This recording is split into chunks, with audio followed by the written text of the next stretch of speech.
Terror en Venezuela. Un video revelado por el diario El Nuevo Herald causa impacto dentro y fuera del país. Las imágenes evidencian una presunta ejecución extrajudicial. Se trata del momento en el que agentes de la policía del estado de Aragua asesinan a un supuesto delincuente a sangre fría, mientras en el piso están los cadáveres de otros presuntos criminales. La grabación fue hecha desde un edificio aledaño sin que los agentes se dieran cuenta. Los uniformados habrían reportado que estos hombres murieron en un enfrentamiento armado. Advertimos que las imágenes pueden herir su sensibilidad, pues antes de fusilar al hombre, dos de los uniformados lo sostienen de los brazos, mientras un tercero le dispara. Inmediatamente otros efectivos parecen arreglar la escena del crimen al mover el cuerpo y esparcir agua en el lugar.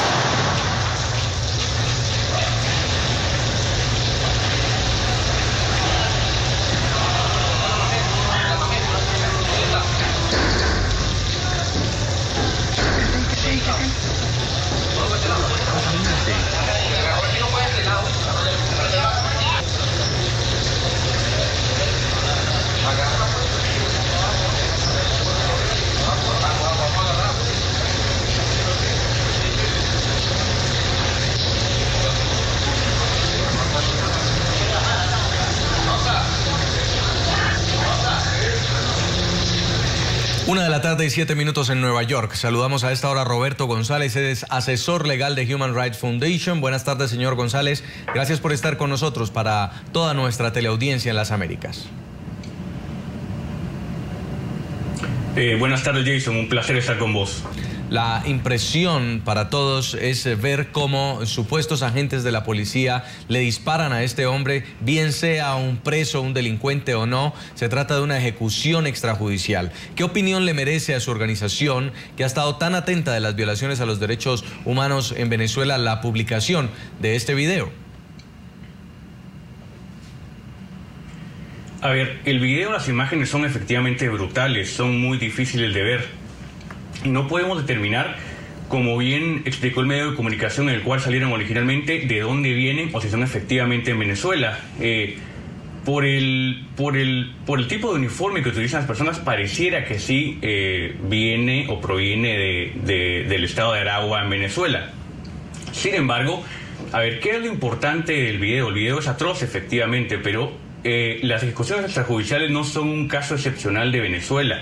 Las ejecuciones extrajudiciales suceden en Brasil, suceden en China, suceden en Rusia, suceden en México. Ahora, ¿qué es lo relevante de este caso en Venezuela? Es que Venezuela no es una democracia.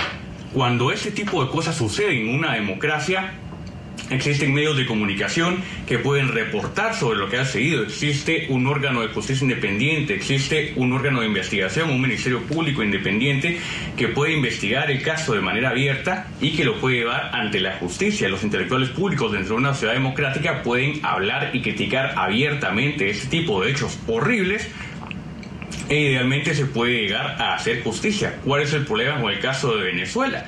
El problema es que Venezuela no es una democracia. En Venezuela ya no hay medios de comunicación independientes. En este caso, el medio de comunicación que tuvo la valentía de publicar este video es un medio de comunicación que está en el extranjero.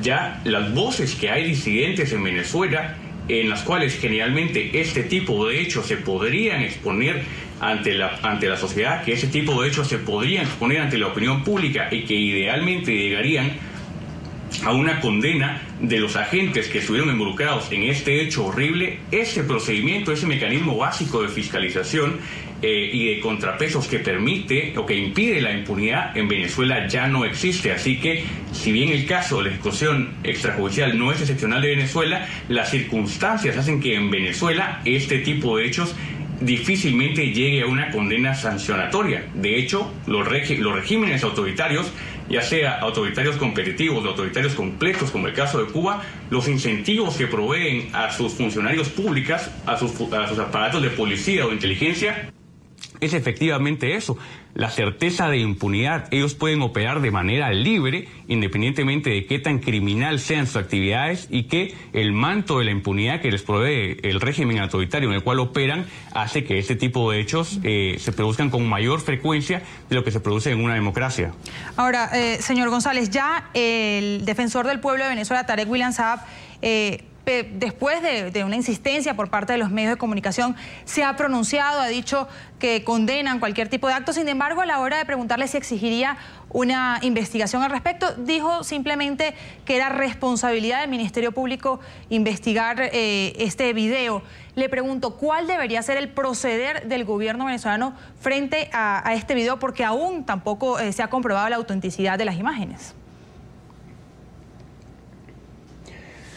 Correcto. La forma legítima de proceder sería que hubiese una investigación, que se pudiese determinar los responsables de estos actos, que la propia policía del estado de Aragua fuera quien diera los nombres y quien diera la información al gobierno central para que éste realizara una investigación independiente y se pudiera determinar qué fue lo que sucedió, si efectivamente eran policías, si las personas que habían capturado eran criminales o no. Independientemente de eso, ese debería ser el proceder legítimo dentro de una sociedad democrática. Lamentablemente, por múltiples hechos de los cuales hemos sido testigos a través de los meses y de los años, el Ministerio Público de Venezuela no opera como un agente de investigación independiente que tiene por objeto recabar la verdad de los hechos. Y tampoco el defensor del pueblo no es un funcionario independiente que pretende analizar los hechos y tratar de llegar a una conclusión verídica de qué fue lo que sucedió.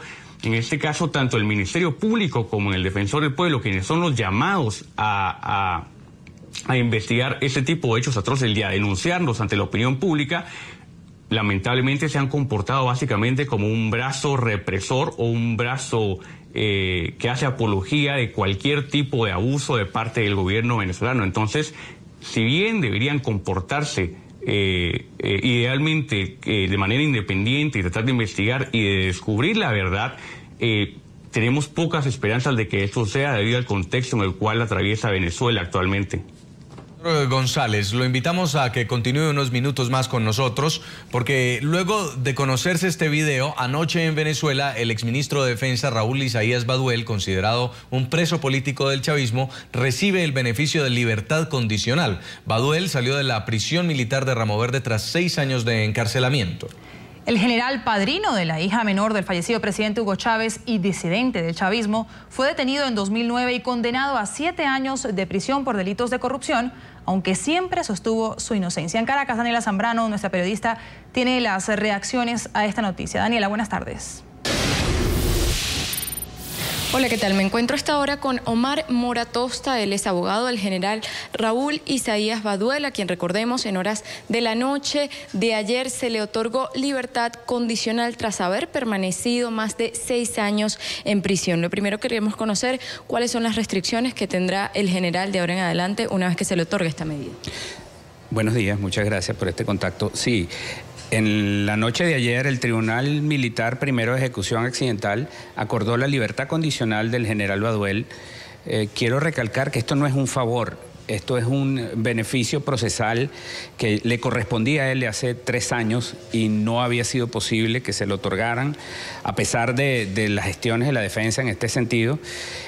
Solo fue hasta después de la presión internacional y de que acudimos inclusive a la Defensoría del Pueblo venezolana que se logró el que por fin el tribunal, que había prolongado de manera ilegal la detención del general, otorgara la medida que le correspondía por ley, que es la libertad condicional. Esta libertad condicional comporta, por supuesto, ciertas normas que debe cumplir el general Baduel. Entre ellas está la presentación cada 30 días en la sede del tribunal, no debe ausentarse de la jurisdicción del tribunal, no puede comunicarse con los medios de comunicación, tiene expresa prohibición de hablar de este tema y asistir pues a las reuniones que le imponga el delegado de prueba, que en final es el organismo que va a vigilar el cumplimiento de la libertad condicional que le ha sido otorgada. Ahora, cabe la pregunta, se le hacíamos también a Patricia de Ceballos cuando se le otorgó también casa por cárcel a su esposo, Daniel Ceballos. ¿Por qué ahora? Bueno, no sé por qué ahora. Sí siento que ha mediado para ello la presión internacional que ha evidenciado que en Venezuela se violan derechos humanos y que esto ha contribuido pues a que de una forma u otra se le otorguen este tipo de medidas a los presos políticos. Yo quisiera que esto fuera un llover sin escampar. Yo quisiera que realmente a todos los perseguidos y presos políticos se les otorgaran las medidas que por ley le corresponden y se respetaran los derechos humanos en cada uno de esos casos, que ellos regresen con sus familias, porque evidentemente ninguno ha cometido delito en sus causas. Todo ha sido derivado de su posición política, del disentir, del pensar distinto. Y un claro ejemplo lo tenemos en la familia Baduel. El general Baduel nunca cometió un delito, simple y llanamente pues se opuso a las políticas de implementar en Venezuela el castrocomunismo y eso derivó en su prisión. Le agradecemos a Omar Mora Tosta, abogado del general Raúl Isaías Baduel, por habernos acompañado en NTN 24. Importante destacar, él ya se encuentra en la ciudad de Maracay, estado Aragua, lugar de su residencia. Sin embargo, seguirá presentándose en tribunales acá en la capital venezolana. Con esta información yo me despido. Volvemos a nuestro Centro Internacional de Noticias. Buenas tardes. Gracias, Daniela. Y seguimos hablando desde Nueva York con Roberto González, asesor legal de Human Rights Foundation.